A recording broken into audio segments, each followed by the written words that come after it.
Time is relative, but make no mistake, it comes for us all. Yesterday's flagship camera is today's best bang for the buck, but the X-Pro1 holds its own weight against time fairly well. This is not a review.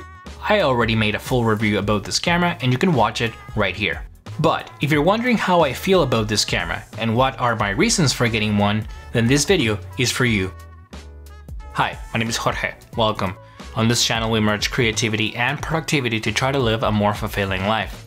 In a previous video I mentioned that instead of pitting the X100 against the X-Pro1 and declaring winners and losers, I would just make separate dedicated videos talking about why I would get one camera over the other and vice versa. And if the features, examples, and ideas that I mention in each of these videos help you choose one over the other, then that offers more value than just a generic comparison. Almost every video out there about the X-Pro1 focuses mainly on the price of the camera, and it's a big factor. One of the reasons why I review older used equipment. It's more accessible for students like me, or people on a budget or limited financial situations. I get it. But price is not everything. We shouldn't buy something just because it's cheap. We need to elaborate on the reasons why. If you enjoy videos like this and conversations like these, then consider subscribing. But without any further ado, let's talk about my 5 reasons why I would start my photography journey with the X-Pro1, or 5 reasons why I would get the X-Pro1 over the X100. Let's get started.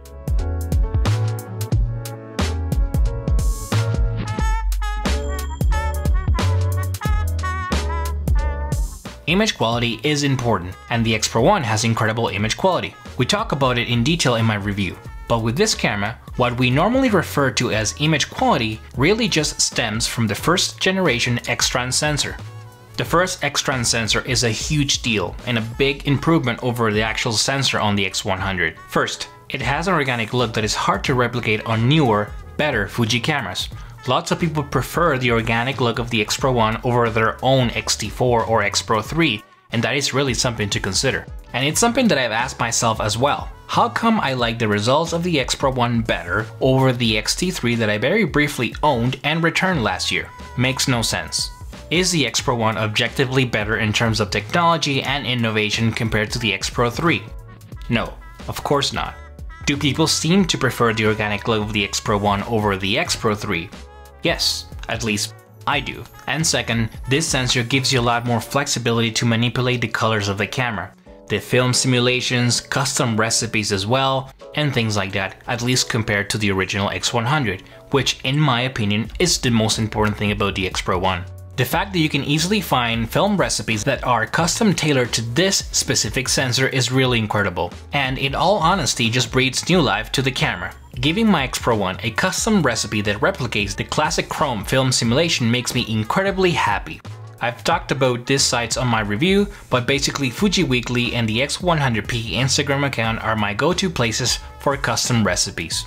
So hopefully you're starting to see how this is not just a conversation about the price of the camera. It's not just about it's cheap, buy it. It's a lot more than just that. And depending on your personal preference and your taste, for you the X-Pro1 sensor, the first X-Trans sensor, could be a clear advantage over something like the X-Pro2 or even the X-Pro3 as well. And if you're one of those people, I completely understand why.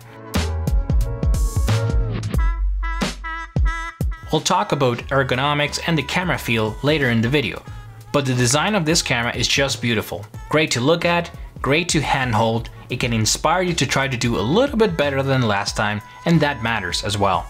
I really dislike cliches, and I really dislike hearing when people say that the best camera is the one you have with you.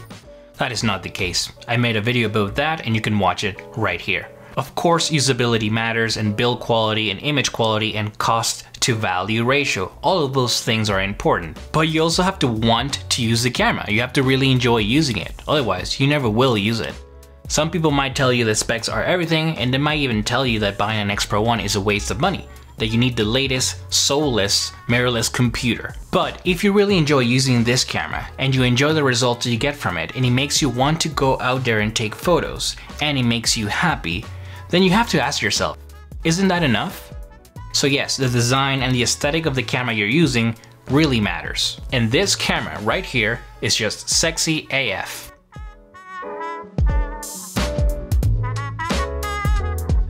This reason is also shared with the X100, and if you watch any of my previous reviews or videos, then you know that I personally prefer rangefinder style cameras, and that's the reason why I have these two cameras right here and not an X-T1 for example. Having the option to choose between the electronic and optical viewfinder is all that I ask. It's how I prefer to use my cameras. It's how I prefer to live in the moment and dedicate my full attention to my craft. For example, choosing the electronic viewfinder and displaying every single setting that you need for shooting, and perhaps even seeking refuge from the blinding sun. Or perhaps choosing the optical viewfinder for a more classical and minimal experience. Maybe just an analog field day of just shooting black and white, or just having fun with it. It's not about choosing one over the other. What matters above all is having the option to choose. And just like the X100, when you shoot with the optical viewfinder on the X-Pro1, the battery will last all day long, which is a huge benefit in my opinion. I do have to mention that I'm not a fan of the lack of a diopter and having the need to hunt down correction lenses.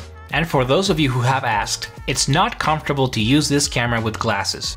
And I personally don't need to wear my glasses when I'm outside, so I would suggest try your best to find the proper correction lens for you, and that will make your shooting process a lot more enjoyable as well. The X-Pro1 is very robust and beefy, which makes it feel quite durable. It has manual knobs and dials like most Fuji cameras, and the grip and ergonomics are a lot better than the X100. It feels a lot better to handhold for extended periods of time, especially compared to the X100. After holding that camera for over 2 hours, my hands start to hurt a bit, and I have to just wear a camera strap to let my hand rest and not get all cramped. Because the X-Pro1 is larger and heavier when you add a lens, the X100 wins when it comes to portability. But precisely because of that, you have a lot more actual surface area to handhold the camera, and you have a better grip as well, which matters quite a bit when you're hand-holding the camera for a significant amount of time, a full day for example. I started my photography journey with the X100T, so I didn't really have to think about or worry too much about what lenses to choose or what lenses to buy. However, having the option to change lenses creates a world of possibilities that can scale up or scale down depending on your budget and your needs and your goals as well. A lot of people just assume that the advantage of having interchangeable lenses means that you can have the entire range covered from the widest to the tightest of the lens, and therefore you end up having a camera bag with multiple lenses but always using the same two pieces of glass. But to me, that is not an advantage. That's actually a weakness, and is not what I mean when I talk about scaling up or down. For example, you're on a budget and cannot afford much? No problem. Just get the 25mm per-gear lens or the 7 Artisans lens as well for under $70. You want to try to get fast autofocus on an older camera like the X-Pro1? Then get any of the Fujinon f2 lenses. My 23mm lens for example. It's not perfect, but it will definitely help with your focusing speeds. Do you need more light but cannot afford the premium Fujinon f1.4 lenses? Then get the Viltrox 1.4. The same 23mm focal length is available and is decent quality for a very reasonable price. Or you want to shoot with manual lenses? Maybe something that resembles the Leica experience? Then adapt lenses and shoot with manual focus only. You have options, and I do recommend you try different things to find your preferred style.